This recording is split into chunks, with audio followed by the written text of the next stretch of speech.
Habrán notado desde el título que hay una ironía, ¿sí? Don Quijote y el caballero de la tecla incontinente. Los que han leído Don Quijote, me imagino yo que tendrán una memoria suficiente como para captar que, así como existía el caballero de la triste figura, que era él mismo, Don Quijote, ¿no? O el caballero del verde gabán, ¿no? Y todos esos personajes de la tradición caballeresca, bueno, pues quise jugar irónicamente con la idea del el caballero de la tecla incontinente, que está por todos lados. A lo mejor yo mismo soy uno de ellos y no me doy cuenta, ¿no? Entonces, esto nos lleva a algo muy actual, algo muy importante, algo que está ya muy profundamente inserto en nuestras existencias, en nuestras vidas, que es la llamada realidad virtual y las tecnologías cibernéticas. Pretendo, no voy a hacer una conferencia en el sentido riguroso de la palabra, el sentido academicista de una conferencia, ¿no? O una conferencia magistral. Mi intención es que sea un verdadero diálogo abierto, razonablemente llevado, porque veo que hay mucha gente y a lo mejor desatar todas las pasiones que puedan provocarse aquí, no nos dé tanto tiempo, no tengamos tanto tiempo, ¿no? Pero es un tema apasionante, es un tema acuciante que nos toca y que, bueno, pues apenas no se lleva suficiente tiempo pensando en él, aunque pueda haber décadas reflexionándose sobre este asunto, investigando, etcétera. Vamos a decir, en la escala histórica de la temporalidad, 20, 30 años de estar pensando las tecnologías cibernéticas no es nada. La importancia del asunto me parece que es evidente, no me voy a detener más en ese aspecto, y a pesar de que, repito, es un tema que requiere reflexión y exige nuestra reflexión, no es muy común hacerlo. Hoy día sí es más frecuente encontrar toda una cantidad de iniciativas, congresos, ponencias y cosas en relación a este punto. Pero todavía me parece a mí que no existe teorías o aproximaciones suficientemente, diría yo, sólidas como para poder marcar una pauta en el pensamiento sobre el tema. Entonces voy a empezar por considerar algunos aspectos que tienen que ver con este asunto, directamente, ¿no? Se presume, al menos es un supuesto que ha venido planteándose con mucha fuerza, y hay algunos que además este presupuesto lo sostienen con muchísimo énfasis, con mucho fervor y ardor, ¿no? Que la cibernética nos afecta por lo menos en estos tres aspectos, ¿no? Se presume que se ha venido convirtiendo en una especie de realidad alterna, lo cual es muy grave. Esto supondría que hay una realidad y que aparece otra realidad, que es alternativa, ¿no? Una especie de pararrealidad sucedánea de la que conocemos como realidad, es decir, del mundo que representamos y en el que desplegamos nuestra existencia. En segundo lugar, hay gente que supone o que propugna por la idea de que la realidad virtual y la cibernética modifica y aún altera nuestra subjetividad. O sea que, por un lado, tenemos un problema con la realidad como tal, vamos a decirle de alguna forma realidad objetiva, y tenemos un problema también con nuestra realidad subjetiva. Repito, hay gente, tengo colegas que en la Facultad de Filosofía y Letras de la UNAM abiertamente manejan la idea de que hay una alteración de la subjetividad, ¿sí? Y el supuesto, vamos a decir, la supuesta referencia de esta tesis o hipótesis es que la cibernética supone tanto una singularidad epistémica, o sea, una peculiaridad no conocida en el terreno del conocimiento, ¿sí? Como por el efecto en el plano ético de los algoritmos que manipulan nuestra subjetividad y por tanto afectan todo nuestro potentísimo e importante ámbito del deseo, ¿sí? Es decir, que hay un control y un manejo y una manipulación de nuestra subjetividad concretísimamente en el plano del deseo, lo cual es gravísimo, porque podríamos convencionalmente propugnar por la idea de que el ser humano es un ser representador, un ser que conoce, pero también es un ser que desea, es un ser volente, volitivo, que quiere, y estos están diciendo que con la cibernética todo eso se ha alterado, ¿sí? O está alterándose, ¿no? Y en tercer lugar, que la cibernética o la realidad virtual o las tecnologías, fíjense que ni siquiera sé muy bien qué términos usar, ¿no? Porque cada uno de esos términos tendrían que ser rigurosamente estipulados, ¿no? Coarta este fenómeno, ¿verdad? Coarta y acaso anula la dinámica de por sí limitada de nuestra voluntad, ¿sí? Lo cual significa que limita severamente nuestro libre albedrío, lo que, dicho de otra manera, significaría una limitación nada menos que de una de las cosas de la que nos preciamos tanto, que es la de nuestra libertad. Bueno, frente a estas tres presumibles implicaciones de la realidad virtual, de la cibernética, de las tecnologías digitales, voy a empezar, ¿no?, a título, digamos así, de un primer paso, ¿no?, una primera aproximación, por proponer una objeción a la primera de estas presunciones, ¿no?, que era aquella que decía que altera la realidad, ¿no? Lo que asumimos como realidad objetiva, la exterioridad, lo que está fuera de cada uno de nosotros, es y solo puede ser una representación de la subjetividad. Es una tesis fuerte, que no tienen por qué compartir. Bueno, es una aproximación de mi parte, que por supuesto estoy dispuestísimo a dialogar con ustedes sobre esto, ¿no? Continúo, ¿no? En el plano de la intuición empírica, esa exterioridad es asumida como exterioridad, como algo externo a nosotros, ¿no?, sin problemas. Si alguien se pone a dudar aquí que estamos en el Museo Ayacucho, en estas arcadas tan importantes, ¿no?, tan bellas, diríamos, esta arquitectura, en esta situación, esta tarde del día, ¿qué día soy? 5 de jueves 5 de enero, etcétera. Si alguien dice, no, estamos en Sudáfrica, en una playa rodeado de rinocerontes con alas de, no sé, de murciélago color de rosa, bueno, yo diría, algo está sucediendo ahí, ¿no? A mí me parece, a mí en lo personal, no sé qué pasa con ustedes, me parece indudable que estamos en martes 5 de enero en el Museo Ayacucho, jueves, en un acto de la Fundación Ethos con un montón de gente, bienvenidas y bienvenidos, muchas gracias, ¿no? Y aquí no hay ninguna duda, ¿no? Y esto lo puede percibir, así lo digo, si entra en este momento un perro, o un gato, o ese murciélago normal, no el que me estaba imaginando, ve esto y va a experimentar exactamente lo que estamos diciendo, o sea, una situación que llamamos el mundo exterior con estas características. No hay ningún problema en ese sentido. Quien tenga problemas con esos, bueno, tendrá que revisarse, algo le pasará, ¿no? ¿Sí? Bueno, entonces, esa exterioridad asumida como tal, sin problemas, es así porque tenemos la capacidad intelectiva, todos los seres dotados, ¿no?, del bagaje biológico mínimo a tal fin, y no solamente los seres humanos. O sea, estoy señalando, estoy de acuerdo con quienes propugnan que una representación de la realidad exterior la tienen los animales también, y que en ese sentido no somos en ningún sentido superiores es más, en muchos casos somos inferiores a los animales, ¿no?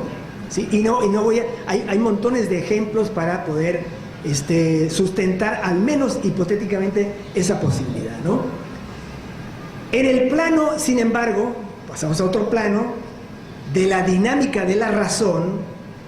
Aquí empiezan otros problemas, ¿no? Es decir, estamos en el plano de una ingente cantidad y compleja cantidad de dinámicas, intuiciones de lo real que son sometidas a procesos de abstracción, ¿sí? A asociaciones conceptuales, a procesos de judicación, es decir, de elaboración de juicios, y por consiguiente todo esto se traduce en interpretación. Y aquí es donde vienen los grandes problemas, porque no es lo mismo decir, bueno, hay una situación de un grupo de personas con un tipo que está ahí hablando con un micrófono, etcétera, y otra cosa es decir, no, eso es una conspiración, eso es un acto de, no sé, de apoyo a no sé qué proyecto, no sé quién, que es mi enemigo, ¿no? O es un carnaval que montaron ahí, ¿no? No, pues ese tipo lo que está haciendo es hablar paja, ¿no? Y tiene embobados unos tipos por ahí, unas tipas. Vienen las interpretaciones, y eso es inevitable. Es inevitable. En este mismo instante, todas y todos ustedes están interpretando lo que está pasando aquí. Espero que lo hagan bien, ¿sí? Los invito a que lo hagan bien, ¿ok? Aunque no es claro qué significa eso de interpretar bien. No se crean que eso es tan fácil, ¿no? Pero bueno, vamos a convenir en que algo de eso podemos concertar en primer lugar, ¿no? Como decimos entonces, el ser humano es el ser de la interpretación, ¿sí? No sé qué pase con los demás animales. Yo no sé por qué tanta gente habla con tanta seguridad de los animales, pero no dan muestras de algo parecido a nuestra situación de ser seres que estamos permanentemente interpretando, lo cual significa que estamos permanentemente juzgando, que también significa que estamos evaluando y estamos constantemente sometiendo al criterio, muchas veces binario, elemental, lamentablemente, de bueno o malo, blanco o negro, etcétera, etcétera, y que nos lleva a uno de los grandes problemas inherentes a nuestra gran supuesta facultad de la razón, que es el sufrimiento, ¿sí? Una cosa es el dolor y otra cosa es el sufrimiento. Y nosotros somos seres de la interpretación, pero también somos seres del sufrimiento, ¿sí? Y por eso hay filosofía, y por eso hay ética, y por eso tiene que haber fundación ethos, y todo lo que se le parezca, y hay que trabajar en todo lo que tiene que ver con ese asunto. Pero no me voy a detener en eso, vamos al punto de la realidad virtual, ¿no? Las interpretaciones pueden ser claras u oscuras, distintas o confusas, equívocas o certeras, falsas o verdaderas, benévolas o malévolas, dolorosas o placenteras, etc. ¿Sí? O sea que la interpretación, la razón y todos sus procesos nos colocan en ese plano, y la realidad virtual conecta con este asunto, y conecta con este asunto con, vamos a decir, generando situaciones que requieren al menos de un esclarecimiento y una reflexión, ¿no? Como sea, la consistencia de los juicios acerca de lo que sucede y de lo que nos sucede viene dada por su correspondencia o no con lo que se llama técnicamente en filosofía el principio de razón, ¿sí? ¿En qué consiste este principio de razón? Es muy sencillo, además todo el mundo lo entiende, además creo que todo el mundo lo sabe, aunque no haya estudiado en ninguna facultad de filosofía y letras y muchas veces ni le hayan dicho nunca eso, ¿no? Todo en este mundo es necesariamente por algo. Todo fenómeno en esta vida, en esta realidad, remite necesariamente a un antecedente, ¿sí? Por supuesto es otra tesis fuertísima que la filosofía en Occidente nada más, quién sabe lo que pasa en Oriente, lleva miles de años discutiendo. Así que bueno, si no sacamos nada en claro el día de hoy, no se angustien ni se desesperen, porque estamos en la misma órbita, ¿no? De miles de años de estar cascando esa roca, ¿de acuerdo? Pero lo cierto es que sí se propugna por esa idea de que lo que nos permite tener una configuración coherente de lo real es lo que llamamos principio de razón, ¿sí? Es decir, cuando ya vamos más allá del plano de la simple percepción o la llamada intuición empírica. La palabra intuición en filosofía es una palabra muy potente, muy seria. En filosofía la noción de intuición no significa otra cosa, muy potente, repito, de una representación, una visión, mejor dicho, una visión inmediata de lo real. Nada menos que eso. Visión inmediata quiere decir visión sin mediación. Sin mediación. Sin mediación de métodos, sin mediaciones de cualquier otra índole, que puede haber bastantes, ¿no? Ser capaces de ver inmediatamente, eso nos coloca en el terreno de la realidad. Pero en el terreno de la verdad y del error, ya eso significa estar hablando de razón, no de intuición empírica. Son niveles distintos que hay que saber distinguir. No conviene mezclotearlos si queremos comunicarnos con claridad, ¿de acuerdo? Yo sé que esto no se entiende a la primera, si hay alguna duda después la podemos resolver y seguimos adelante, ¿no? Bueno, nos quedamos en el asunto del principio de razón suficiente, que es todo en este mundo remite a un antecedente necesario en cualquier plano de la realidad, sea la realidad física natural, sea la realidad entre comillas lógica, bueno, porque las comillas, incluso sin las comillas, sea la realidad llamada metalógica y sea la realidad, vamos a decir, del mundo del querer, del deseo, del ethos directamente, ¿no? En todos esos ámbitos opera a su manera este principio de razón. Si no, estaríamos en medio de un caos. Y la verdad, por mucho que nos llenemos la boca con la palabra caos casi todos los días, ¿no? Si vamos al mercado de Cumaná y decimos, no, eso es un caos, ¿no? Y con razones, ¿sí? Pero eso es una metáfora cuasi poética, si vamos al caso, ¿no? Caos en el sentido de un absurdo, de una incoherencia, de que no haya referentes racionales, un absurdo total. Eso aquí no existe, ¿sí? Aquí, nos guste o no, nos duela o no, en fin, con indiferencia de la interpretación que podamos tener de ello, estamos en un orden.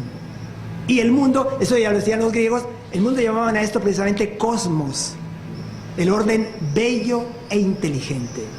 Eso es lo que significa cosmos. ¿Cómo se logra y tal? Misterio que llevamos miles de años sin poder dirimir, ¿sí? Pero, no sé, esas palmeras que están ahí tienen las hojas para arriba, ¿no? Las raíces están en la tierra, no al revés, o sea, no están las raíces hacia arriba y las palmas enterradas, ¿no? Salvo que sea una instalación pseudoartística en quién sabe qué museo. Parece que en este museo no suceden esas cosas, ¿no? ¿De acuerdo? Pero ese es el orden. Nadie puede decir que en este mundo los árboles tienen las raíces hacia el sol y las hojas enterradas, ¿no? Ese orden del mundo, que tal vez la arrogancia del hombre moderno muchas veces no nos permite apreciar, cosa que no sucedía con los antiguos, que admiraban precisamente esto como un orden bello e inteligente, ¿sí?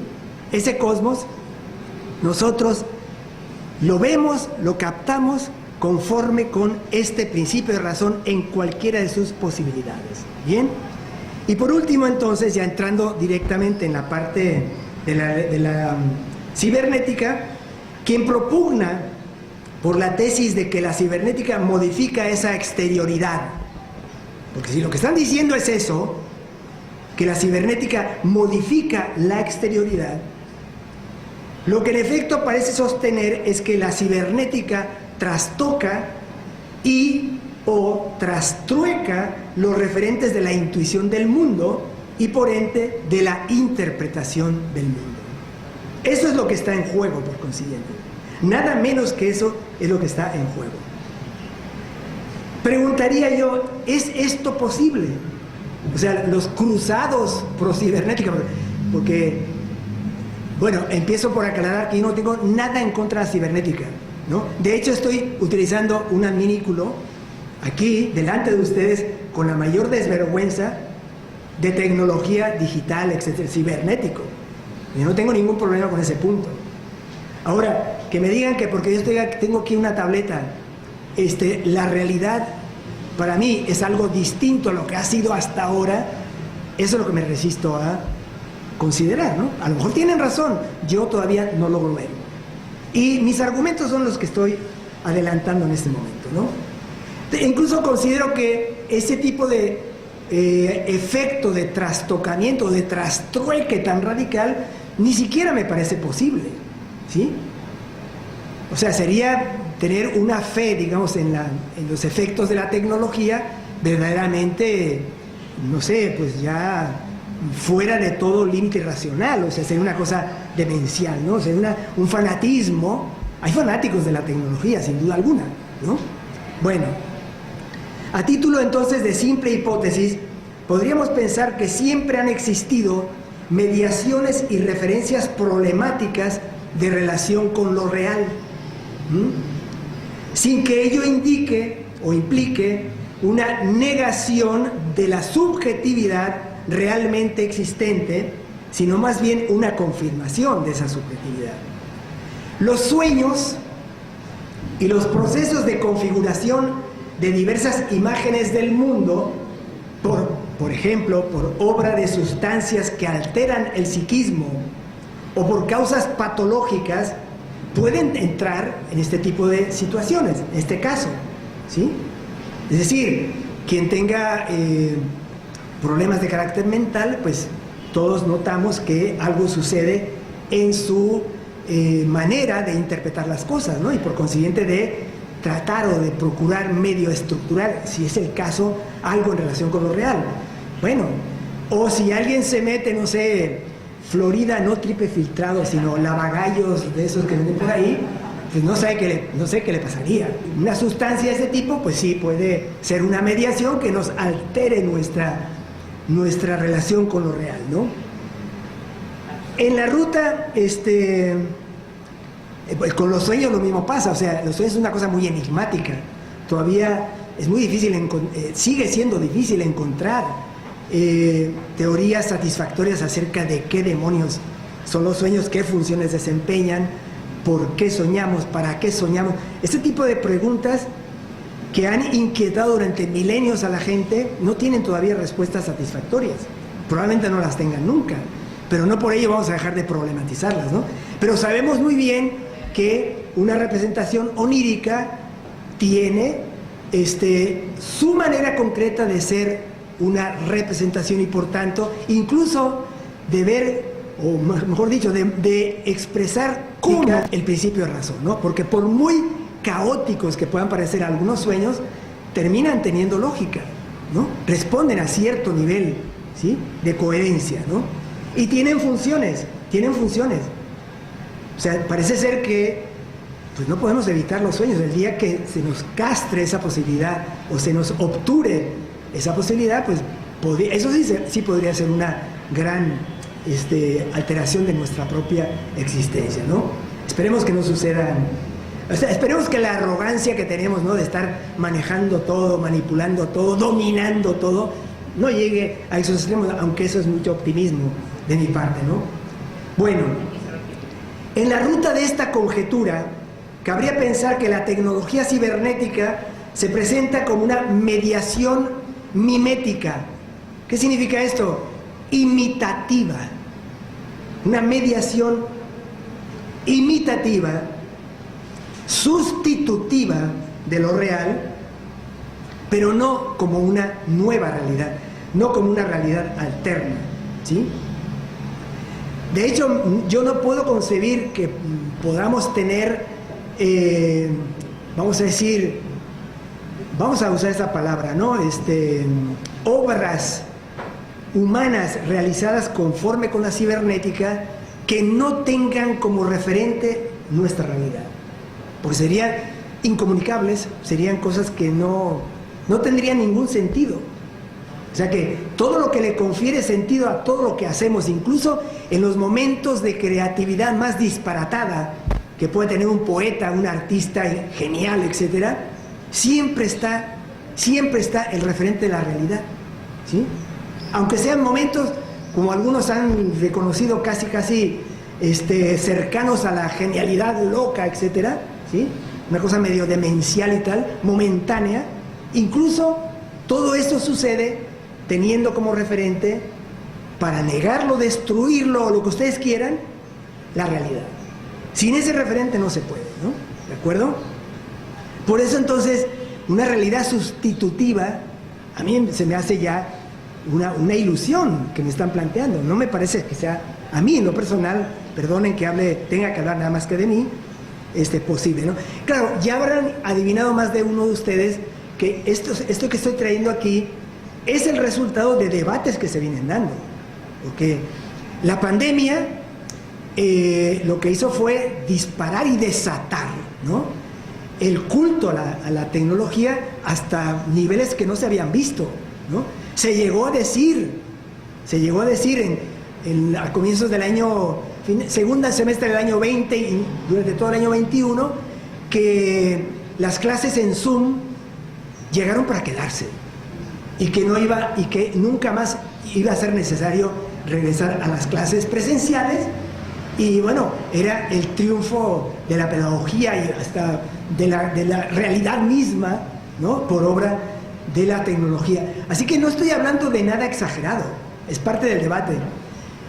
De hecho, un pensador italiano muy famoso últimamente, bueno, en las últimas décadas, que es Giorgio Agamben, sacó un comunicado, un comunicado así muy indignado, ¿no? Una sublevación ferviente que le salió, diciendo que los colegas italianos que estaban predicando esto, estaban predicando algo semejante a la toma de Roma por parte de Mussolini y sus camisas negras, ¿no? ¿Sí? O sea, el fascismo, decía, ¿no? ¿De acuerdo? O sea que este es un debate, ya lo habrán adivinado, que se viene dando y que no es trivial. Es importante que estemos mínimamente enterados y que reflexionemos sobre esto, ¿no? Muy bien, pienso que esa mediación puede ser muy potente, no lo voy a negar, ¿no? Baste con observar lo que sucede, por ejemplo, con la tecnología de 3 dimensiones, 3D, ¿no?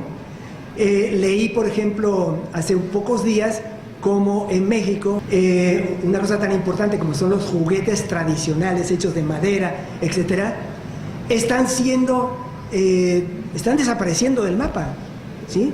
Hubo una caída de un 90% en estos días de ahora de Reyes, que es muy importante en México, porque ya la gente no regala trompos, no regala matracas, no regala ese tipo de cosas a sus niños, ni los niños tampoco aceptan eso, sino lo que quieren son celulares, ¿no? Y videojuegos y cosas por el estilo. O sea que el asunto es serio, y a quien más está golpeando es a la juventud y a la niñez, a los párvulos, ¿no? Fuertemente, ¿no? Bueno, yo no voy a negar eso, es una determinación muy potente, ¿no? Pero insisto en que solo puede operar con base en el supuesto de que hay una realidad a la que se imita con mayor o menor efectividad, pero no que la sustituye. Quien no tenga conciencia de que está inmerso en una experiencia como la de 3D, esa cosa de tres dimensiones, que vas a hacer una película, te meten unas lentes y estás como si estuvieras en la montaña, en el mar, en la carretera, etcétera. O sea, quien no es capaz de distinguir que se trata de eso, ¿no?, está mal situado, ¿sí?, ante la realidad, como por supuesto está también mal situado quien no sepa distinguir entre el sueño y la vigilia, ¿no? Como sea, las interpretaciones consistentes de la realidad no son precisamente fáciles, eso ya lo sabemos, ¿no? Todos estamos en riesgo de errar, en riesgo de equivocarnos, De ahí la importancia de procurar sustentos consistentes para nuestros procesos de judicación, procesos de interpretación, de evaluación. Las dificultades de ese requerimiento, o sea, de juzgar con rectitud, una de las cosas en las que hacemos bastante énfasis en el librito Ética, Orientaciones Básicas, ¿no? Que es de libre acceso vía internet. Quien no lo tenga todavía puede ponerse en contacto con la gente de la Fundación Ethos para que les permita el acceso a ese libro, ¿sí? Entonces, como sea, son difíciles las interpretaciones, pero de ahí entonces la importancia de que procuremos que sean realizadas de la mejor manera posible. Ahora, las dificultades de este requerimiento, prácticamente de sentido común, son mayores de los que comúnmente solemos pensar o en los que comúnmente solemos reparar. Tomemos el caso, aquí es donde viene el asunto de Don Quijote, ¿no? Y el juego ese bromista del título, ¿no? Vamos a tomar el caso de Don Quijote y la célebre reyerta con el barbero, ¿sí? Acerca de la bacía y el yelmo, o lo que quedó terminando después, el baciyelmo, ¿no? ¿Han leído el Quijote o no? Si no lo han leído, corran a hacerlo, corran a hacerlo, ¿no? Y bueno, hoy se van a enterar de algunas cosas medio interesantes. Espero que lo que yo les diga los estimule y no que los ahuyente, ¿no? Hay unos cuantos capítulos, son breves, en la primera parte del Quijote, y muy especialmente en el capítulo 45 del Quijote, que viene a ser un poco vamos a decir, la conclusión de una discusión y incluso una discusión feroz. Se van a las manos, ¿no? Se caen a golpes por esta discusión. Una discusión que empieza en el momento en que, después de aquel episodio de los batanes, ¿no? Donde están Sancho y Don Quijote una noche aterrorizados por unos ruidos que no sabían de dónde provenían y pensaban que eran duendes y monstruos y tal, y después se cercioraron de que eran batanes, que son una cosa que se usaban en esa época en el mundo rural, ¿no? Y después de haber estado con ese problema casi traumático, van por su ruta a lo largo de la Mancha y se encuentran, ven que viene un sujeto en un burro de color pardo, ¿no? Que trae sobre la cabeza lo que Don Quijote interpreta como el yelmo de Mambrino, ¿sí? Cuando lo que en realidad era una bacía. Bacía aquí es una palabra que se escribe con B dentilabial, con B labial, B labial, no dentilabial. O sea, no es vacío con B chica, sino vacía con B grande. Es como una palangana que usaban los barberos para afeitar a quienes afeitaban. Y tiene una concavidad para que esté el agua ahí, y tiene tiene exactamente una especie de semicírculo, la forma para que pueda adaptarse al cuello, etc. Y entonces resulta que este barbero traía eso puesto en la cabeza porque empezó a llover y se había comprado un sombrero nuevo y no quería que se le echara a perder con la lluvia, y se puso la bacía.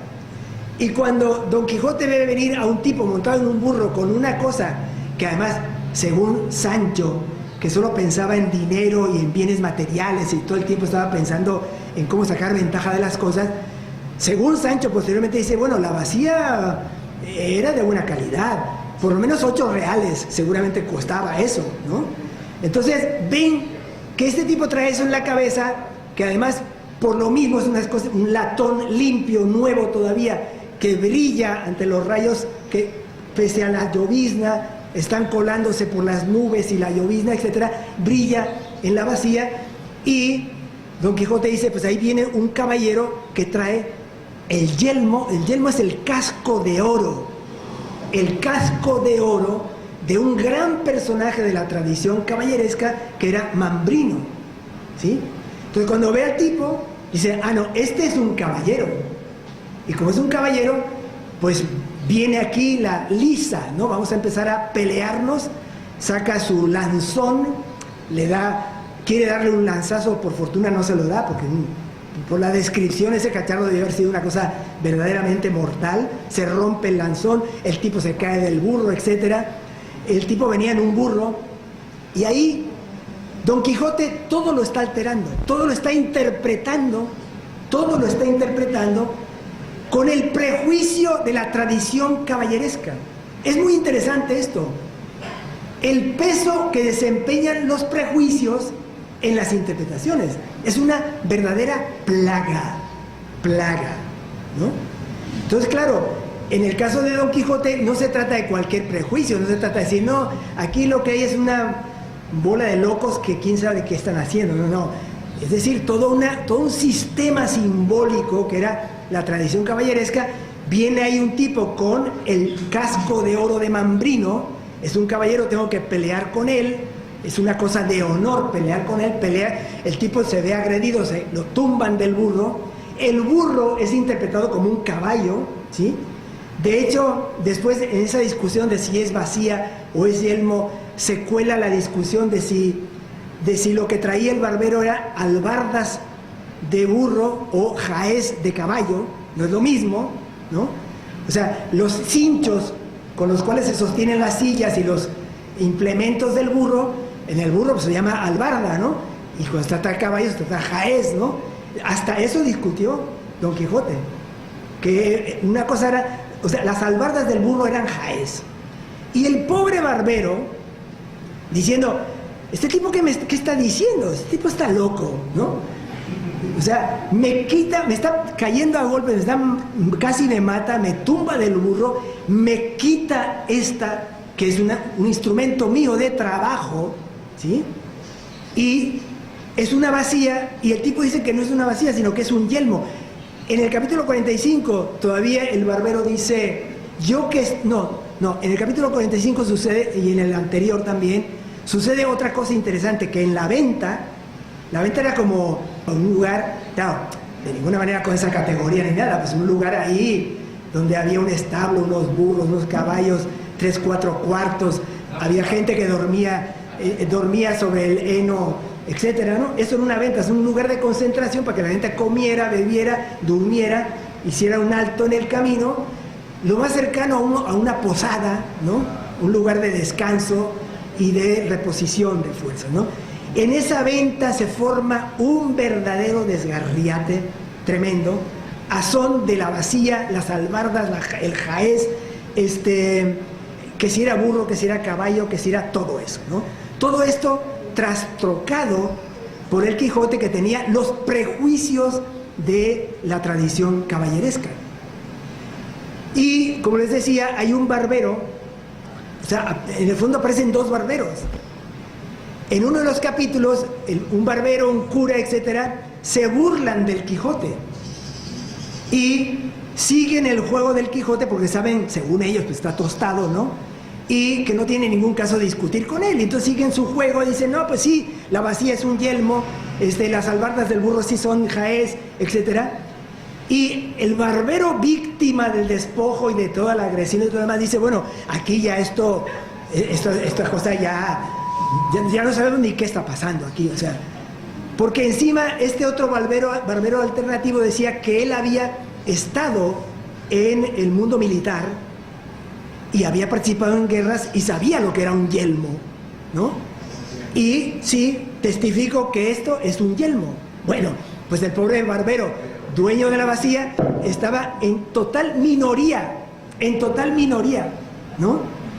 Todo el mundo diciendo, o sea, unos por broma, el otro porque estaba prejuiciado, loco, lo que ustedes quieran, diciendo que era que era yelmo, y los otros que estaban jugando el juego de la broma y tal, y el único que realmente sabía lo que pasaba era el agredido, el barbero, que decía, pues, es una bacía, ¿no? Entonces, bueno, llega un momento en el capítulo 45, dice, bueno, yo la verdad no sé ni qué está pasando, no sé ni qué onda, es increíble esto. O sea, ¿cómo puede haber tal confusión cuando esto no es otra cosa que una vacía? ¿Sí? O sea, una palangana que usamos los barberos para afeitar a la gente. Y me están diciendo que es un yelmo y tal. Ahí se aplaca la cuestión, sigue la discusión. Hay un momento en el que Sancho da una especie de genialidad, ¿no? Dice, bueno, si no, vamos, ¿qué discusión es esta? O sea, unos dicen que es vacía, el otro dicen que es yelmo, están matando, están cayendo a golpes y tal. Es un vaciyelmo. Es un vaciyelmo. Y con eso resuelvo el asunto, ¿no? Es un vaciyelmo. Bueno, eso también suele pasar, ¿no? La gente que no se compromete, la gente que le da miedo arriesgarse, la gente que dice, bueno, ¿para qué están discutiendo esto cuando esto se resuelve así? Tienes razón tú, tienes razón tú también, es un vaciyelmo, ¿no? Bueno, a mí me parece un caso, hay miles de casos de este tipo. Puedo también referir un caso muy interesante en la tradición cinematográfica y narrativa japonesa, por ejemplo, ¿no? El caso de Rashomon. O sea, matan a un samurái. Eso fue presenciado por un grupo de personas, 6 o 7 personas, y cada una de ellas dio una versión distinta a lo que pasó ahí, ¿no? O el caso, por ejemplo, de una película que se titula, esa es norteamericana, la otra es, esa película filmó Akira Kurosawa, Rashomon se llama, ¿no? Otra que filmó un cineasta norteamericano, actúa Henry Fonda, es decir, algo así como Los 12 hombres enojados, o algo así, que es un jurado, ¿no? Uno de esos jurados populares norteamericanos que tienen que analizar el caso de una persona que está siendo condenada a muerte, condenada en primer lugar, y que si lo declaran culpable, con toda seguridad lo van a sentenciar a muerte, ¿no? Entonces, bueno, el asunto de la interpretación, el asunto de los prejuicios, el asunto de las determinaciones de nuestra judicación acerca de lo real es mucho más grave e importante de lo que parece, ¿sí? Muchísimo más importante de lo que parece. Y la realidad virtual, a mi modo de ver, pues está introduciendo una posibilidad parecida a esto que estoy diciendo aquí, ¿sí? Pero finalmente Don Quijote, por muy disparatado que estuviera, por mucho que fuera un dislate su manera de ver las cosas, bueno, tiene un asidero en lo que son sus referentes de realidad. Yelmos, tradición caballeresca, etcétera. No está hablando de otro planeta, no está metido, o sea, es la propia realidad interpretada de esa manera. O sea que la realidad cibernética, mejor dicho, la tecnología cibernética, a mi modo de ver, no creo que pueda tener una ambición, una aspiración mayor, ¿no?, que, bueno, introducir una mediación frente a la realidad, pero no sustituirla, ¿no? Y no decir, no, lo que está, porque, bueno, es que mucha gente, hemos llegado a esta situación, mucha gente, eso lo ve uno en países donde el clima suele tener más importancia que aquí, porque, qué sé yo, un bajón muy fuerte de temperatura puede ocasionar graves tropiezos y puede buscar cuál es el pronóstico del tiempo y tener una idea, ¿no? Pero de ahí a que, por ejemplo, en lugar de salir a la puerta, si llueve o no llueve, voy a buscar a ver qué dice el pronóstico del tiempo, hay una diferencia, ¿no? ¿Sí? O sea que la sustitución de un medio de este tipo en nuestra interpretación de la realidad, o sea, sustitución que hace un medio de nuestras propias facultades para interpretar la realidad, eso es lo que es llamativo. Y para muchos es más importante lo que dice el pronóstico del tiempo que lo que estoy viendo. Eso me ha pasado, ¿eh? Ver que dice el pronóstico del tiempo, dice no va a llover, y salgo y está lloviendo. Entonces dice, no, pero es que el pronóstico dice, no, pero yo te estoy diciendo que está lloviendo, ¿sí? Entonces, todo este tipo de determinaciones en nuestra relación con el mundo, como les digo, son capitales, ¿no? Consideraciones que tienen que ver con de qué estamos hablando cuando hablamos de realidad virtual, ¿no? O sea, ¿en qué términos eso que llamamos realidad virtual es realidad, ¿no? ¿Qué entender por realidad virtual? Porque esto implica, o sea, al recurrir al adjetivo virtual, implica que hay una realidad verdadera y una que llamamos virtual. Verdadera que pongo entre comillas, por supuesto, por si hay discusión sobre este punto, ¿no? En segundo lugar, que la realidad virtual no alcanza a ser realidad, ¿no? Por mucho que puja, que procura, que se afana, que se esmera, bueno, finalmente no alcanza a ser realidad, ¿no? Lo virtual podría entenderse como algo que posee en potencia la fuerza de lo real. En potencia posee la fuerza de lo real. Es decir, de lo existente fácticamente. El diccionario de la Academia Española dice de realidad virtual, fíjense cómo lo define, ¿no? Me parece interesante esta definición, ¿no? Representación de escenas, dice, o imágenes de objetos producida por un sistema informático. No dice nada hasta ahí, hasta ahora no está diciendo nada, ¿no? Representación de escenas o imágenes de objetos producida por un sistema informático. Hay que entender qué es esto de sistema informático, que da la sensación de su existencia real. Aquí obviamente está declarándose la impotencia por entender qué es esto de la realidad virtual, ¿no? Da la sensación de que es realidad, de que es existencia real. Bueno, si da la sensación pero no es, nadie está en capacidad de afirmar que ahí tenemos una nueva realidad, ¿no? Por consiguiente, lo virtual es algo que en el esquema, vamos a decir, de la, voy a referir algo de la tradición filosófica platónica, socrático-platónica muy importante, que es la alegoría de la línea, está en República. Podríamos decir entonces que la realidad virtual pertenece al ámbito de las manifestaciones derivadas, ¿no? Es decir, algo como los reflejos, los ecos, las sombras, ¿no? Todo ese tipo de fenómenos que son derivación de algo que sí es efectivamente, ¿no? Eso fue algo que llamó muchísimo, sorprendió, asombró, generó muchísimas inquietudes y reflexiones en los filósofos antiguos, los más importantes, ¿no? Porque a pesar de la, vamos a decir, problemática consistencia de ese tipo de fenómenos, no se podía decir que fueran nada, ¿no? Entonces, no son nada, pero ¿qué son? Entonces, un problema ahí, ¿no? Bueno, podría ser que la realidad virtual entre en ese plano de fenómenos como los que Platón señala en la llamada alegoría de la línea, que tienen estas características de ser fenómenos derivados de lo que sí existe efectivamente. Es decir, entonces, que se inscribe en el plano de lo ilusorio, ¿sí? Y la propia definición de la Academia de la Lengua va un poco por ahí, ¿no? O sea, se inscribe en el plano de lo ilusorio, de lo aparentemente real, pero que en los hechos no lo es, ¿no?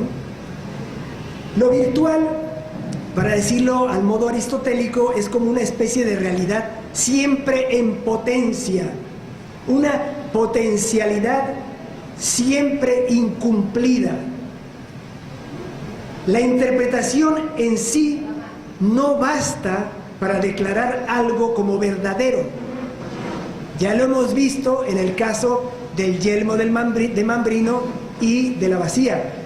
Fue interpretado una bacía, una palangana de barbero, como un casco de oro de un gran jefe militar de las épocas de las luchas caballerescas. Esa representación en sí misma no le da solidez a esa representación, ¿no? Entonces ahí no hay un juicio riguroso apegado, como decíamos al principio de razón. Realmente el barbero es el que estaba en la razón.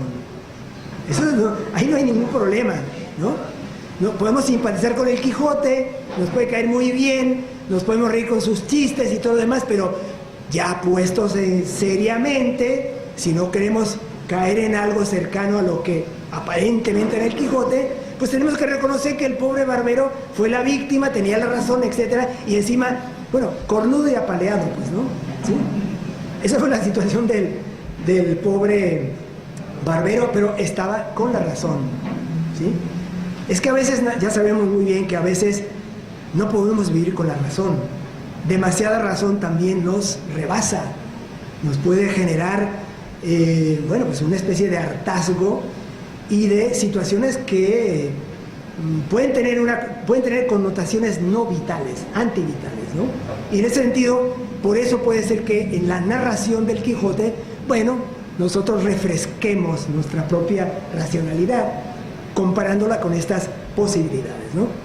Muy bien, entonces, la realidad virtual entonces sería ilusorio y por tanto tendría que resolver el asunto de cómo apegarse a lo que exige el principio de razón, ¿no? Si la realidad virtual, por consiguiente, no es verdadera, es representación mimética, es decir, una representación imitativa, pero una representación mimética de la representación, porque esta es la gran tesis ontológicamente hablando problemática. En realidad nosotros ya representamos, es lo único que hacemos, ¿sí?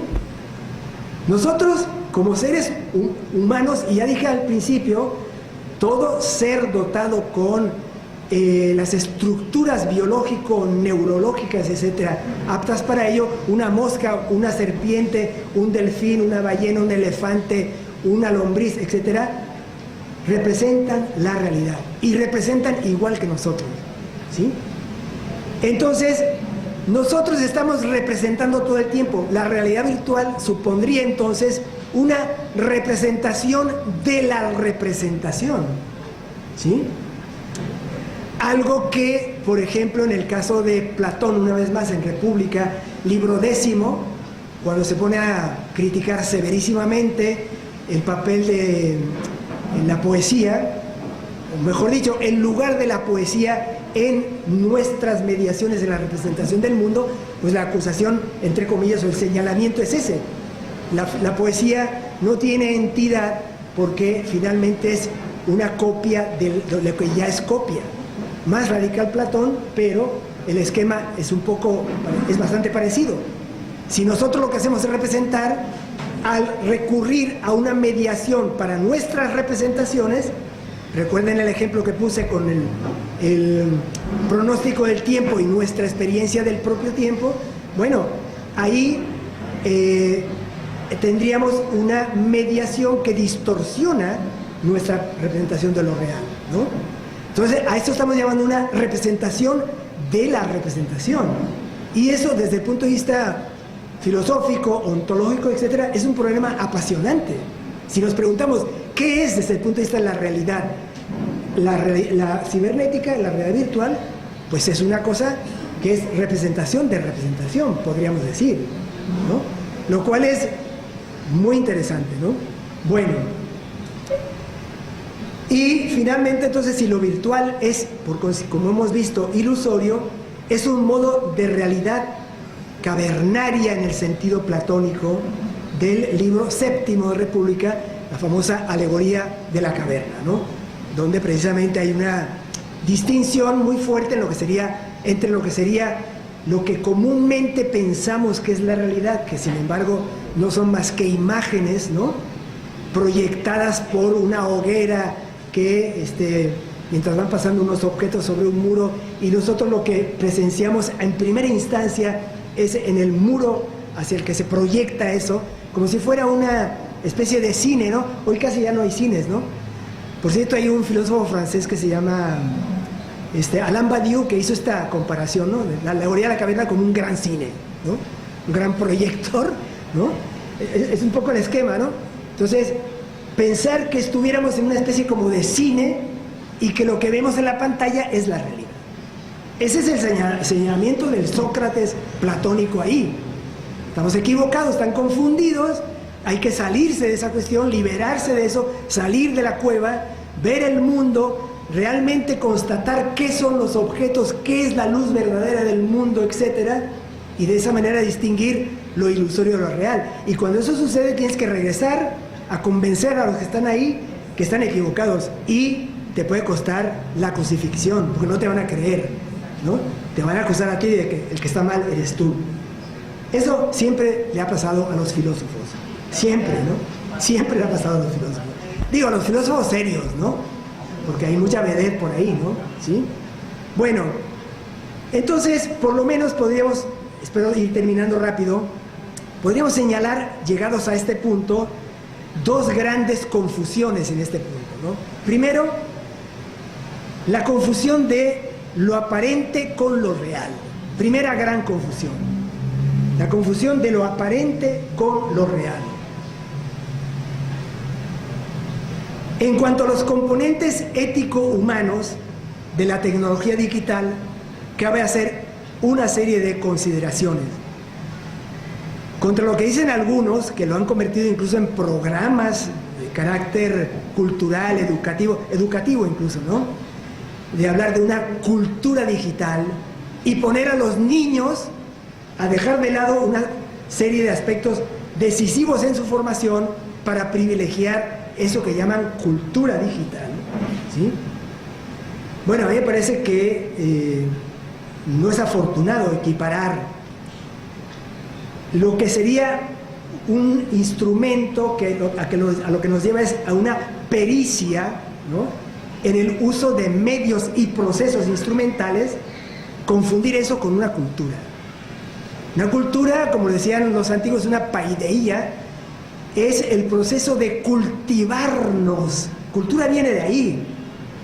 La palabra cultura viene del verbo cultivar, ¿sí?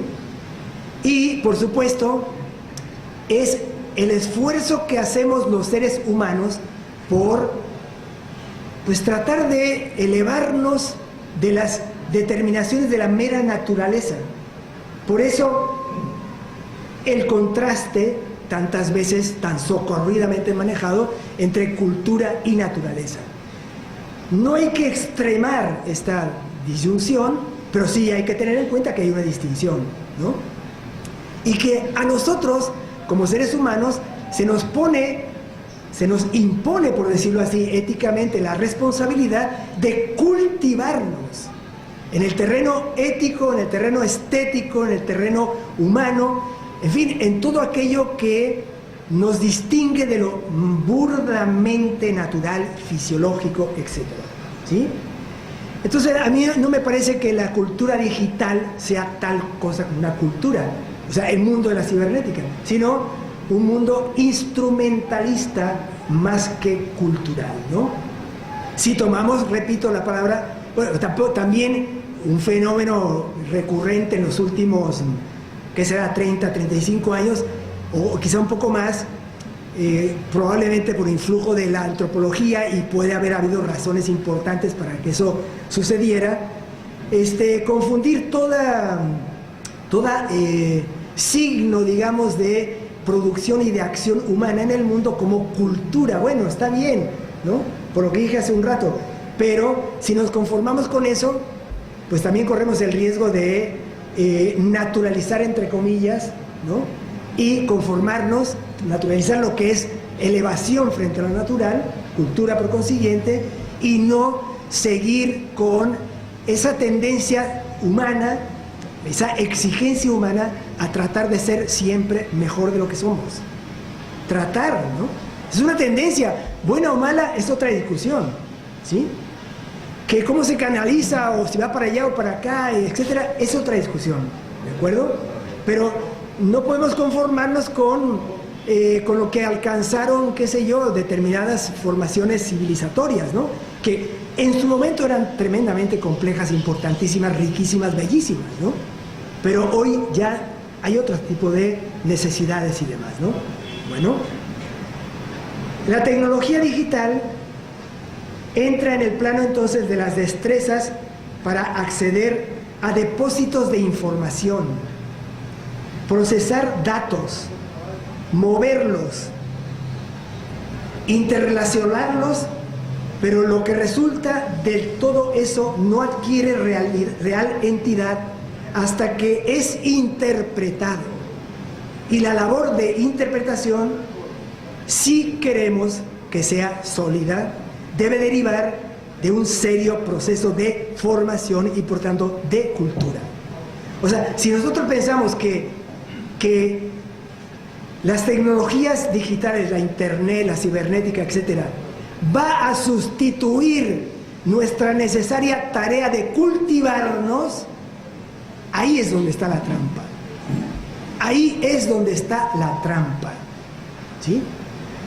Puedo poner un ejemplo, ¿no? El año pasado, todavía esta niña, mi nieta, tendría 10 años aproximadamente, empezamos a hablar sobre el asunto de la tabla de multiplicar, ¿no? Que a ver si se la había aprendido o no, ¿no? Ya te sabes la tabla de multiplicar o no. Me dice, no la sé y no importa porque está en Google, ¿no? Punto. Oye, abuelo, actualízate, entérate, ¿no? Entérate, ¿no? ¿Sí? Está en Google. Eso me pareció una verdadera puñalada. Y tengo esa situación en mi casa, ¿no? Entonces, pensar que la cibernética va a sustituir a lo humano es la trampa en la que estamos cayendo de una manera verdaderamente asombrosa. O sea, no doy crédito de que la gente caiga, bueno, de que lleguemos a ese extremo de flacidez mental, de blandenguería y de ¿cómo se llama?, de resistencia al esfuerzo, que dice, bueno, ¿por qué aprendo la tabla de multiplicar? En Google está. Claro que está en Google, pero el día de mañana, cuando no esté Google, ¿qué haces? ¿No? Bueno, entre paréntesis, les paso no es un chisme, es un dato. La gente que ha inventado todo esto y que está haciendo negocios inconmensurables con todo esto durante décadas, que se concentra en bastiones, entre otros, como en Silicon Valley, ¿no? Ellos ponen a sus hijos a leer libros y aprender aritmética con abacos y no con las chunches que ellos inventan, ¿no? Ellos prohíben a sus hijos lo que nosotros estamos desesperados de meterle a nuestros hijos. ¿Para qué? Para perderlos, les aviso, ¿sí? Para perderlos en todos los terrenos, ¿sí? Claro, ¿sí? No cultivarlo, no cultivarse, ¿no? Bueno, la internet no sirve para formar a quien no está educado. Esta es una conclusión a la que yo llego y asumo responsablemente esta afirmación. No sirve para educar a quien no está educado. La internet no sirve para formar a quien no está educado, que es la tendencia que prevalece. Vamos a educar a los niños con internet, vamos a formarlos con internet. No se forma con internet, sino para lo que sirve la internet, por experiencia lo puedo decir, es para ayudar a quien ya esté meridianamente formado. Eso sí, o sea, le tomo la palabra a mi nieta, claro que yo busco en Google un montón de cosas, ¿no? La tabla de multiplicar, no, esa sí me la aprendí, ¿no? ¿Sí? Pero sí me ayuda en la memoria y tal, en el manejo de datos, ¿cómo se llama? Nombres, títulos, años, etcétera. Eso no lo voy a negar. Aquí traigo, como dije desde el principio, reconocí descaradamente que aquí vengo con ustedes con un adminículo de estos, ¿sí? Pero espero que eso no esté sustituyendo mis propias funciones formativas y me ayuda a mí porque sé qué buscar, sé a dónde ir y sobre todo sé discernir. Quien no está educado no sabe discernir, puede encontrarse con una enorme cantidad de opciones respondiendo supuestamente a una misma pregunta o problema. ¿Y cuál es la correcta? ¿Cómo sabe? ¿Cómo tiene elementos para discernir, distinguir, establecer, determinar dónde está lo que vale frente a lo que no vale? Bueno, estamos condenando a muchos niños y niñas a esta situación, ¿sí? Es un equívoco, es una gran confusión, ¿no? ¿Sí? Los dominios de la realidad virtual son los de la exterioridad, aunque incide en la interioridad, en la subjetividad. Internet, los algoritmos, etcétera, afectan la dinámica subjetiva, pero no la alteran. Si por alterar entendemos lo que pienso yo que hay que entender correctamente, ¿no? Que no se convierte en otra cosa. Alteris en latín significa otra cosa, ¿no? Insisto, no me niego a la dimensión útil de la tecnología digital, pero en lo personal considero que debe ponerse al servicio del logos, en todas sus expresiones, ¿no? Sí, palabra, pensamiento, razón, y debe asumirse como medio, no como jaula que nos impida la buena vida. Y es todo. Muchas gracias.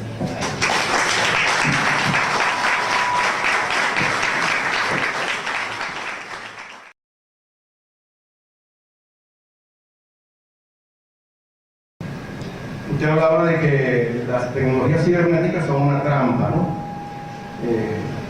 Lo entendí así. Y toda trampa es construida y puesta por un alguien. En este caso, el rostro del trampero no aparece. Es difuso, imposible de dibujar.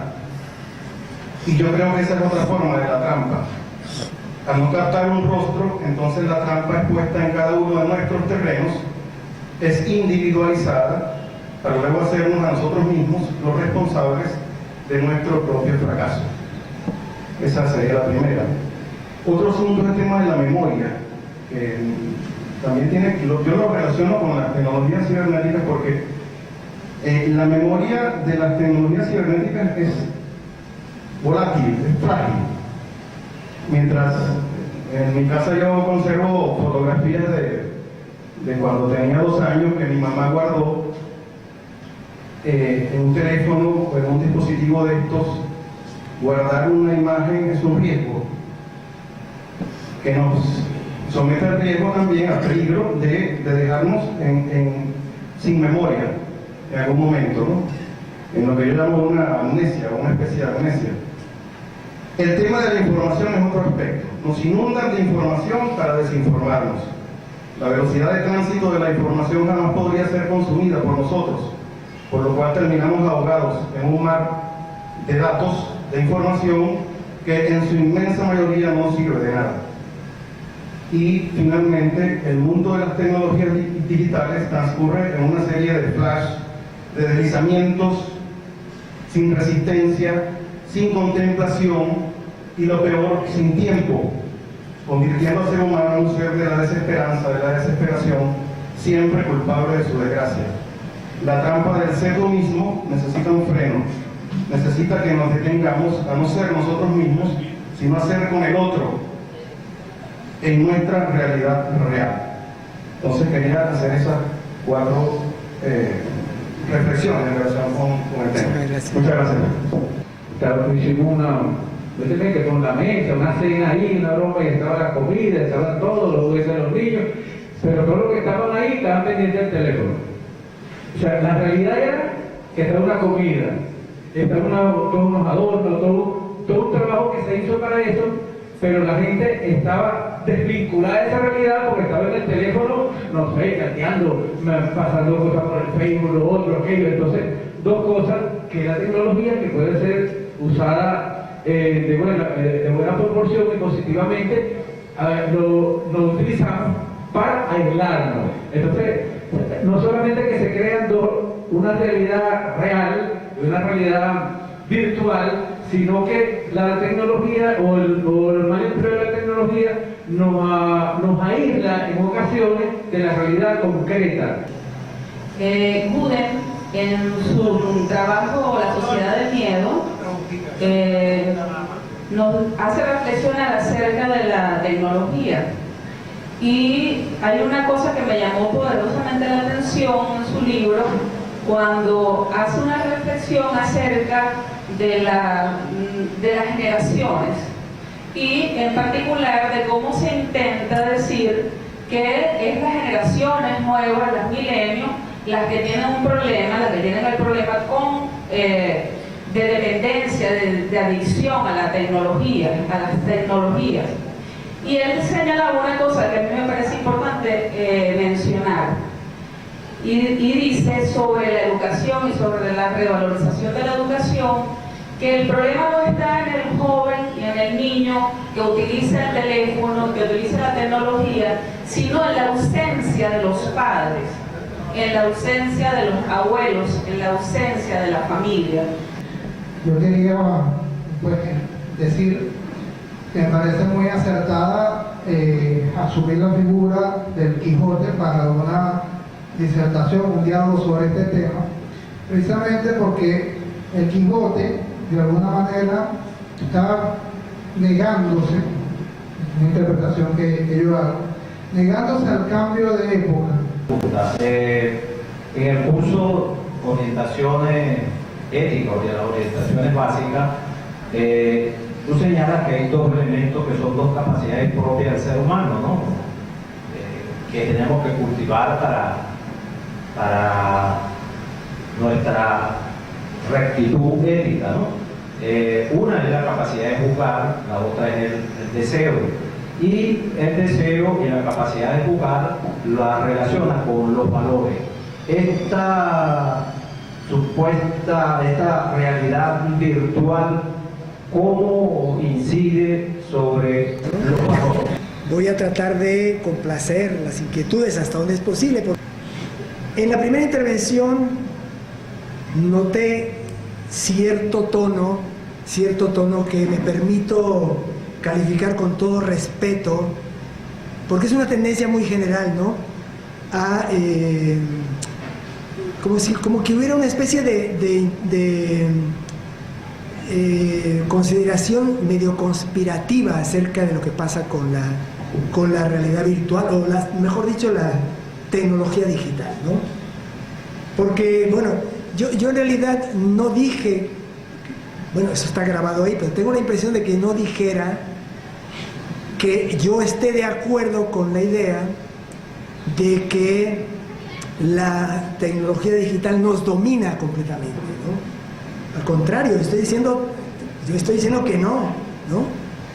Estoy diciendo que sí, que efectivamente hay un manejo de algoritmos y de procesos y demás que genera una serie de efectos subjetivos.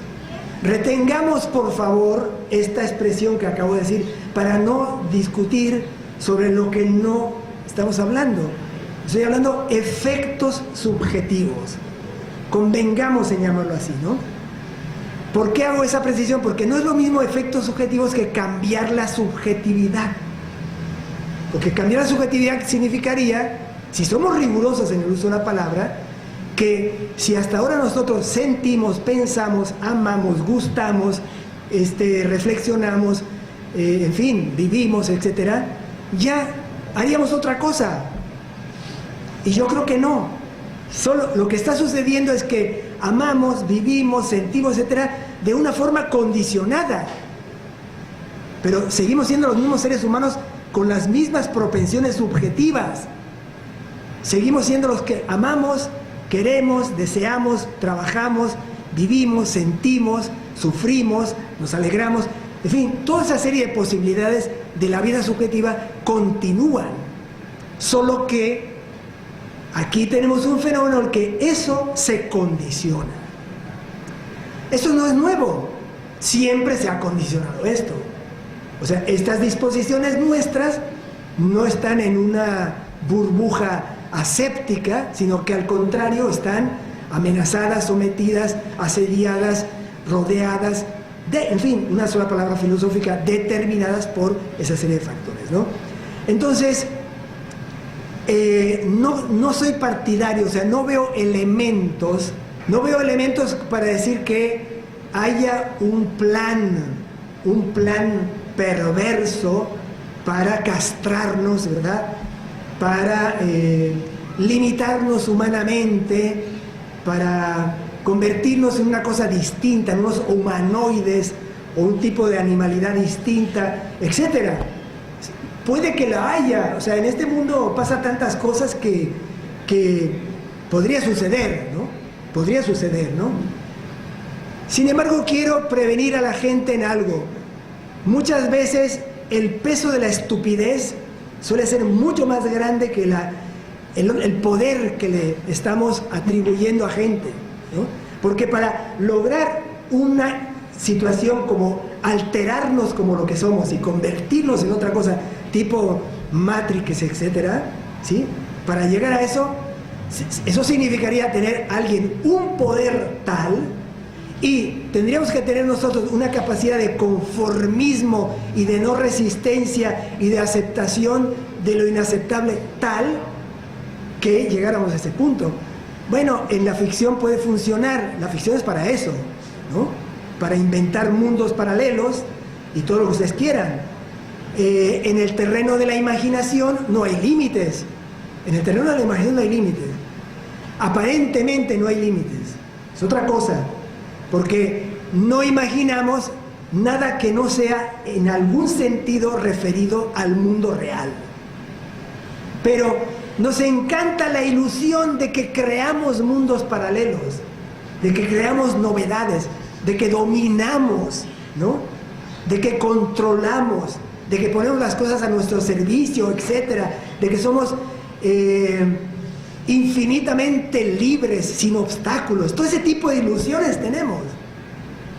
Cuando en realidad nos ponemos a rascar, nos damos cuenta de que todo eso está en el terreno de la imaginación, de los deseos, de los propósitos, pero en los hechos no es así.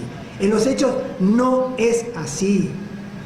Ahora, que haya planes, pues ¿cómo lo puedo saber?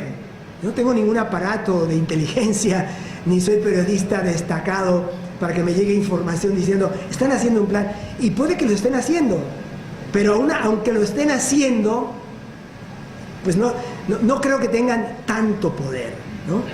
Y sí, prevengámonos ante la estupidez, ante las, ¿cómo diríamos?, las ingenuidades, ¿no? Y las ilusiones y las fantasías y toda una serie de cosas, ¿verdad?, que juegan un juego pensando que es algo distinto a lo que ha sido, y sobre todo cuando se convierte en negocio y se convierte en elementos de dominación. Entonces, pues mira, la única trampa está en nosotros, si vamos al caso. Y por eso estamos impulsando la formación ética, la reflexión, el estudio, el diálogo, el análisis, el examen de estas cosas, ¿sí? Para que no nos agarre de sorpresa, para que no interpretemos cosas que en realidad no son, porque de otra manera, quiere decir que estaríamos tan indefensos que cualquier cosa podemos embutirnos, ¿no? Y meternos entre pecho y espalda. Yo creo que no, ¿no? Me parece, soy un convencido, voy a decir una cosa barbárica, muy dura, ¿no? Me parece que la racionalidad humana, y eso no es un descubrimiento mío, esto no es nada original mío, simplemente estoy de acuerdo con quienes descubrieron que el único espacio realmente libre del que disponemos es una razón bien constituida. Una razón no determinada por ninguna pasión de ninguna clase de este tipo. Porque todo este asunto nos lleva a ilusiones, fantasías, a enfermedades de la propia razón, a desviaciones de la propia razón, a perversiones de la propia razón, que se regodea en sí mismo, etcétera, creyéndose más de lo que es sí mismo, y ahí es donde perdemos la verdadera libertad. Para mí, o sea, repito, no es un descubrimiento mío, no es una tesis mía, es una tesis muy antigua, de la que no nos enteramos. La verdadera libertad es estar libre de pasiones, ¿sí? No es libre quien hace lo que le dé su regalada gana, ¿sí? No es libre quien se gasta, pongamos ahorita $10 millones aquí en un bodegón de los de acá, que he visto que hay bastantes ahora, ¿no? ¿Sí? Porque le dio la gana. Eso es un pobre infeliz, ¿sí? Es mucho más libre el que no necesita ni entrar en el bodegón. No necesita. Es mucho más rico el que necesita menos que el que tiene más, ¿sí? Entonces, por eso es importante consolidar el ethos. Que me vengan, yo hago esta broma, ¿no? Es una broma cruel, es una broma cruel. A nosotros nos educaron y a nosotros y antes que a nosotros mucho más todavía, nos educaron con el cuento estúpido y cruel, sangriento, de que cuando llegaron los españoles aquí, los indígenas se dejaron embaucar por baratijas, ¿sí? ¿Cuántas veces no nos metieron eso en la cabeza? Llegaron y por unos espejitos y unas cuentitas de vidrio y tal, cambiaron eso por oro, ¿no?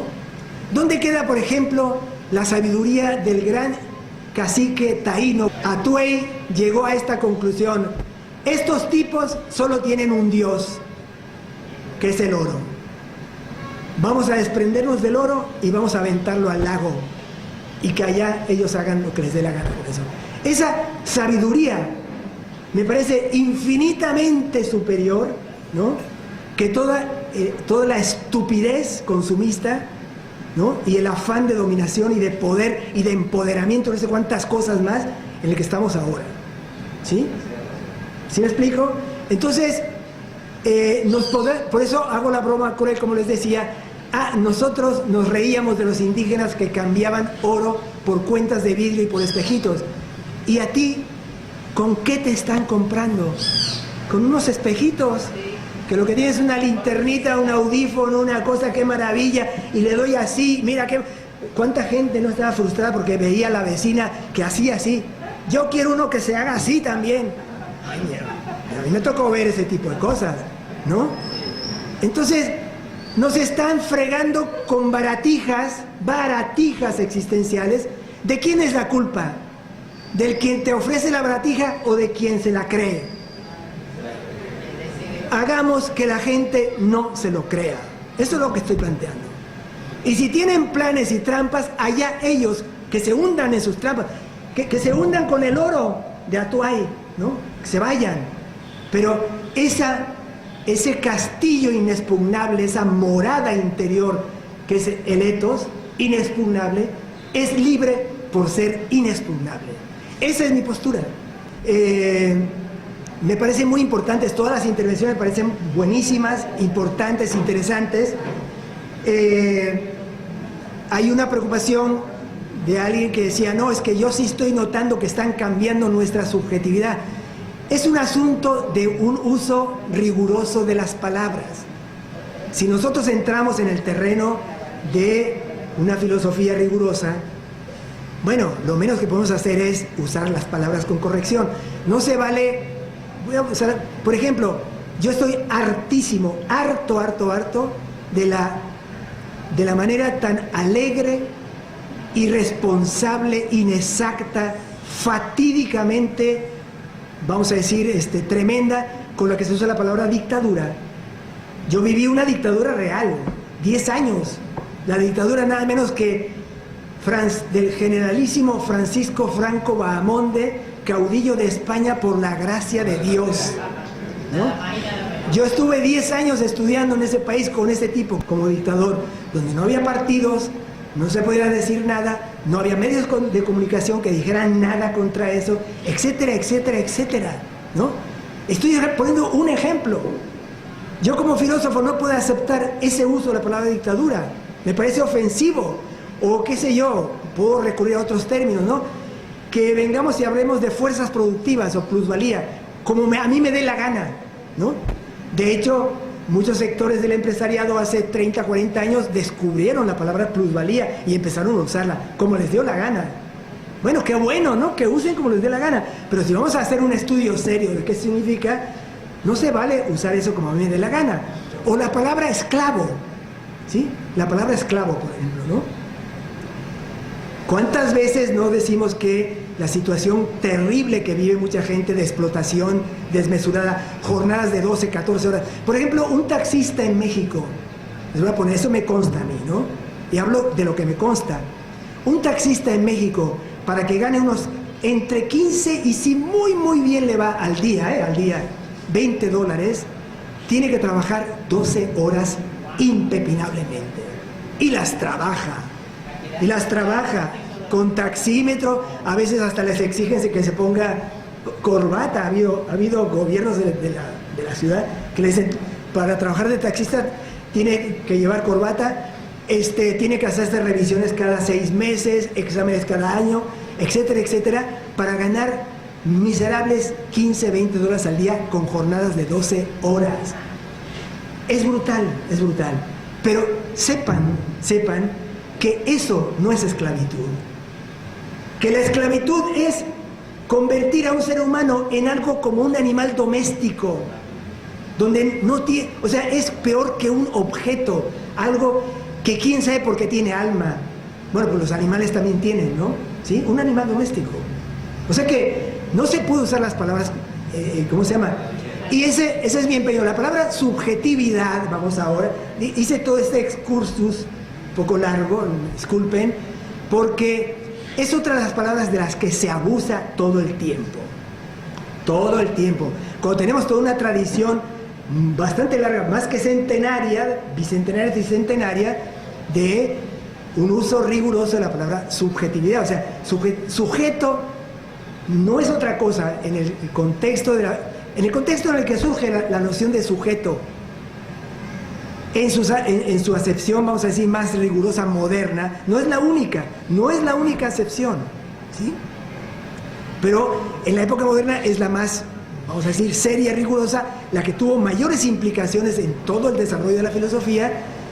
Se genera en el ámbito del subjetivismo cartesiano y movimientos posteriores, sobre todo el llamado idealismo trascendental, Kant, Schopenhauer, y derivaciones de esto, como puede ser Fichte, Hegel, ¿no? Y por esa ruta a muchos otros pensadores. Ahora, ¿qué entendían ellos por sujeto?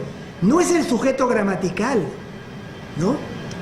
Tampoco, o sea, no es el sujeto de la oración. Yo quiero comer, que bueno, por cierto, sí es hora de que yo quiera comer, ¿no? Ese yo es el sujeto gramatical. Pero cuando estamos hablando del sujeto que genera la configuración misma del mundo, nada menos, por eso de que una realidad es sustituida por otra, mucho cuidado con qué estás diciendo cuando dices que es realidad, ¿no? Porque desde toda esa, vamos a decir, avances en el terreno de la filosofía, bueno, lo primero es que lo que llamamos realidad es lo que el sujeto ha representado como tal. Y por tanto la realidad es lo que llamamos realidad es mera representación, ¿sí? Obviamente contra esto se revela, bueno, más bien esto se rebeló contra un materialismo que el propio Marx y esto llamaban mecánico, pobre, etcétera, ¿no? Que terminan gente como Feuerbach y tal, ¿no? Se rebelan, ¿no? Sin embargo, y entonces es esa espontaneidad, ¿sí? Que es una espontaneidad correlativa de lo objetivo, del objeto. Hablamos de sujeto porque hay objeto y viceversa, y no podemos decir seriamente nada más. Fíjese lo grave, terrible, tremendo que es todo esto. O sea, el mundo, nosotros no hemos nacido un poco tarde, pues. ¿Sí me explico? En el mundo ya se han visto muchas cosas. Entonces, sujeto es eso, esa subjetividad que representa y desea. Representa, conoce, configura el mundo y desea. Entonces, alterar eso, querida colega, alterar eso, a mí me parece que no es lo que se puede hacer. Lo que están haciendo es manipular a quien sea, tus hijos, tus hijas, mis nietos, yo los veo, yo estoy profundamente afectado por esto. A lo mejor si no hubiera sido por mis nietos, no hago lo que estoy haciendo aquí, ¿sí? Si no hubiera sido por ellos, viendo cómo está la cosa, estoy escandalizado, ¿sí? Ahora, mis nietos sienten, aman, gustan, etcétera, etcétera, etcétera. El sujeto está ahí, solo que ahora el juego del sujeto está con otro fenómeno que se quiere arrogar el estatuto de la realidad. ¿Lo vamos a aceptar?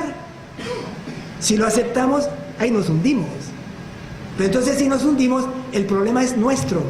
No es de quien haga trampas o prepare planes, es nuestro. No nos va, yo por lo menos me voy a resistir a que me cambien oro por cuentas de vidrio y por espejitos. Si es que eso sucedió alguna vez, ¿no? Si es que eso sucedió alguna vez. Bueno, ¿qué otra cosa? A ver. Y entonces, efectivamente, en la alteración de la subjetividad hay algo muy importante, muy, muy importante, que es el exceso. Los medios son indiferentes, dijimos, y tienen una dimensión positiva. Yo empecé reconociendo la utilidad de estos medios, ¿sí? Pero, ¿qué es lo que pasa con el ser humano? Que la mayor parte de los medios y de los logros más positivos, el ser humano los envilece, sobre todo por la vía del exceso. Eso que los antiguos llamaban hibris, ¿no? El exceso y la pleonexia.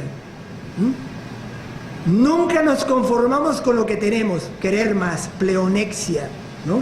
Lo que decíamos hace un rato acerca de la satisfacción, ¿no? ¿Sí? Y la otra es, bueno, esto es muy, o sea, el equilibrio sería, tengo una cosa que sirve para llamar, recibir llamadas, mandar mensajes, leer textos de otra manera, manejar información, hacer artículos, grabar cuestiones. Hay un montón de utilidades que yo mismo trato de usar y ya quisiera ser mejor. O sea, soy un absoluto torpe en eso, me dan envidia. Gente como mi hijo, mis nietos, etcétera, me dan envidia, ¿no? Ah, no, pero tiene que ser ahora, no nos conformamos con eso. Tenemos que ver cómo llegamos a Marte con esto. Bueno, ahí es donde empiezan las cosas. Con la falta de equilibrio, la falta de medida, el exceso, una sabiduría conocidísima que a nosotros nos resulta completamente extraña. Un medio puede ser útil si nosotros somos equilibrados usándolo. Si quien lo maneja es uno y no el medio a uno, ¿sí? Y eso es por la vía de la razón y por la vía de la sabiduría. Y para eso está la ética, para la sabiduría práctica, para la sabiduría para vivir bien.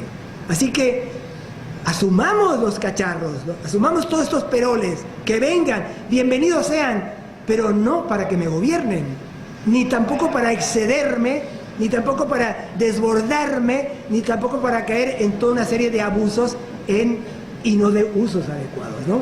¿Qué más puedo decir? A ver, bueno, lo de la ausencia de los padres. Alguien dijo lo de la ausencia de los padres, ¿no? Bueno, lo de la ausencia de los padres, por supuesto que es una cosa importantísima. ¿Qué puedo decir ante eso, no? Lo único, es una cosa de sentido común. O sea, unos hijos que no tengan el cariño, la atención, el esmero, el esfuerzo, el ejemplo, la dedicación, etcétera, de los padres, van a tener un curso en su vida de un tipo muy distinto a que si lo tiene, ¿no? Que en eso los medios digitales, los dispositivos digitales y tal, generen a su vez consecuencias más tremendas, pues probablemente sí, no lo puedo, vamos, es muy probable que sí, ¿sí? ¿Por qué? Porque no hay medidas, no hay referencias, no hay valoraciones adecuadas, ¿no? Lo de los valores es un tema en sí mismo bastante, les voy a decir una paradoja, ¿no? Es sencillo, pero lo han convertido en algo peliagudo, complicadísimo. Primera condición para dialogar, esclarecer el uso de las palabras que estamos empleando. Primer requisito. Y si no hacemos eso, amenaza de tormentas y de discusiones interminables, ¿no? Bien, entonces la cuestión de los padres yo sí creo que entra en el conjunto general de problemas educativos tremendos, problemas de valoración, problemas del propio ethos. Lo que hemos dicho, la Fundación Ethos viene diciendo desde hace ya más de una década que ya no hay instituciones empeñadas en fomentar la ética, empezando por la familia. Porque la familia misma es una institución desestructurada, en una situación muy crítica, en una situación de indefinición. Mucha gente hoy no sabe ni qué es una familia, ¿no? Mucha gente no sabe qué es eso, cuando probablemente estemos en la época de una diversidad de opciones familiares y que todas son legítimamente familia. Muchísimas gracias de nueva cuenta.